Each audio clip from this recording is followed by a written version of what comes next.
तो ये competitive devaluation होता क्या है, let's understand. Let's take up 4 countries. Countries तो फिक्टिशियस नहीं है, लेकिन बाकी मैं जो भी एक्सचेंज रेट वगैरह ले रहा हूं वो सारे फिक्टिशियस है। मेरा ऑब्जेक्टिव ये है कि ये कॉन्सेप्ट आपको समझना चाहिए। एक बहुत सिंपल लेवल पे शुरू करते हैं। यू हैव जर्मनी जिसका करेंसी है Deutschmark, you have Great Britain जिसका करेंसी है pound, okay, you have USA जिसका करेंसी है dollar, and let us say you have France जिसका करेंसी है फ्रैंक। नाउ इमेजिन एक कमोडिटी है which every country is selling to Germany. हम एक सिंपलिस्टिक मॉडल पहले ले रहे हैं, फिर हम सोचेंगे कि कॉम्प्लेक्सिटीज क्या हो सकती हैं। तो कोई कमोडिटी है जो जर्मनी में बिक रही है, वो कमोडिटी यूएस में भी बन रही है और जर्मनी आ रही है, फ्रांस में भी बन रही है और जर्मनी आ रही है, ग्रेट ब्रिटेन में भी बन रही है और जर्मनी आ रही है। आप अज्यूम कीजिए कि कमोडिटीज बिल्कुल सिमिलर है, इकोनॉमिक टर्म है परफेक्ट सब्स्टिट्यूट्स, तो क्वालिटी वाइज इसमें चॉइस नहीं हो सकता बिकॉज सेम है। अब यूएस से जो कमोडिटी आई है उसका manufacturing cost, basic manufacturing cost dollars में होगा। तो यहां पे जो एंटरप्रेन्योर है, जो मैन्युफैक्चरर, उसको डॉलर में प्राइस सेट करेगा। तो सपोज उसने प्राइस सेट किया है $4,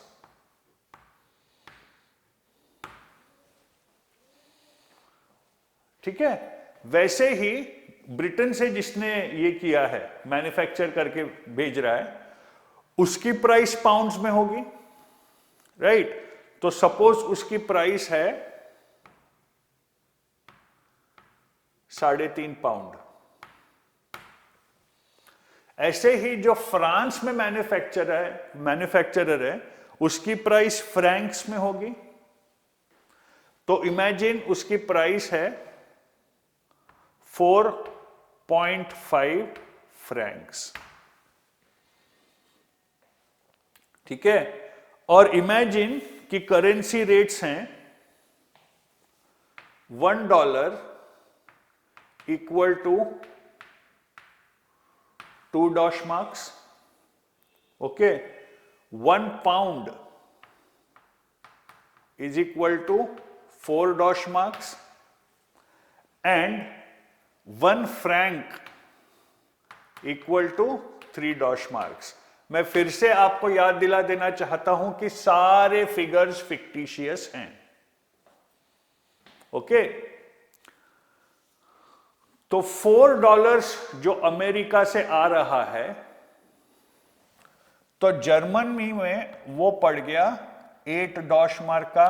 I am assuming 0 transportation and 0 tariffs, ठीक है।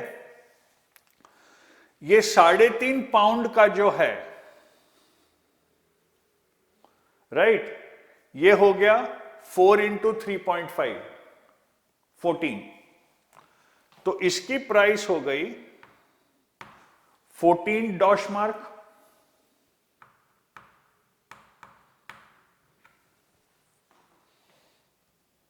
ओके। और ये 4.5 फ्रैंक्स जो है, तो ये डॉशमार्क में कितना होगा, 1 franc is equal to 3 DM। तो 4.5 would be 3 into 4.5, right, which is 13.5 DM। यह है ओरिजिनल पोजीशन। अब मुझे बताइए, क्वालिटी सेम है, quality is not a differentiator, किसका प्रोडक्ट ज्यादा बिकेगा? यूनाइटेड स्टेट्स का। जब यूनाइटेड स्टेट्स जितना सप्लाई कर सकती वो खत्म हो गया और फिर भी डिमांड बची, उसके बाद फ्रांस का बिकेगा। फिर फ्रांस से जितना आया वो भी खत्म हो गया, डिमांड फिर भी बची, उसके बाद ग्रेट ब्रिटेन का बिकेगा।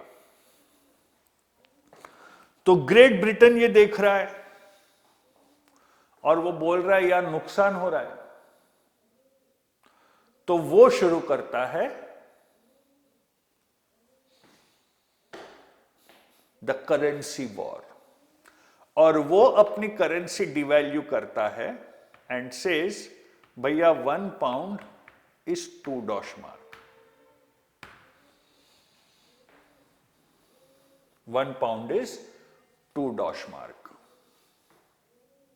रिमेंबर ये येलो यूज कर रहा हूं, ये आफ्टर डिवैल्यूएशन है। तो अब ये 3.5 पाउंड जो है ये हो गया 7 डॉशमार्क,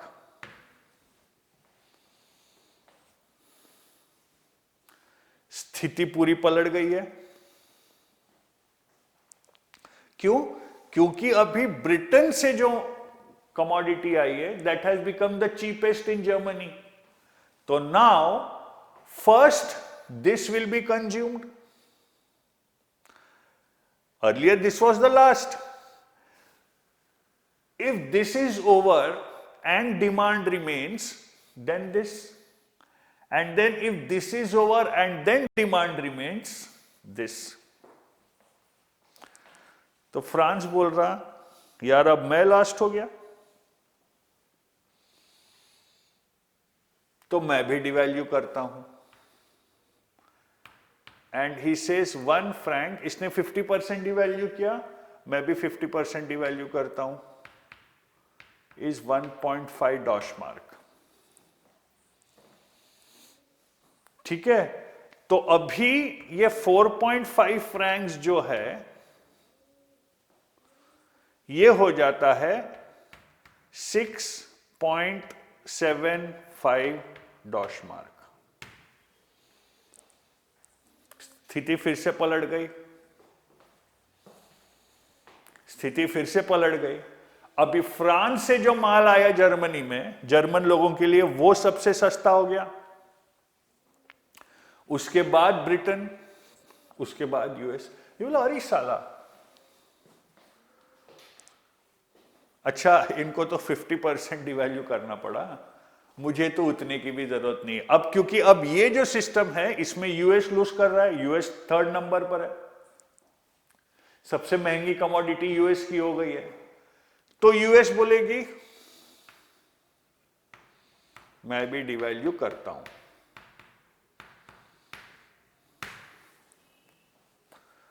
तो अब ये $4 की जो चीज है अब ये हो गई 6 डॉशमार्क की, यूएस फिर से सबसे सस्ता। फायदा किसका हो रहा है? हाँ आप बोल सकते हो यार जर्मनी में गुड्स बहुत चीप मिल रहे हैं। हाँ रे, फॉरेन एक्सचेंज आउटफ्लो सोचा है कितना हो रहा है?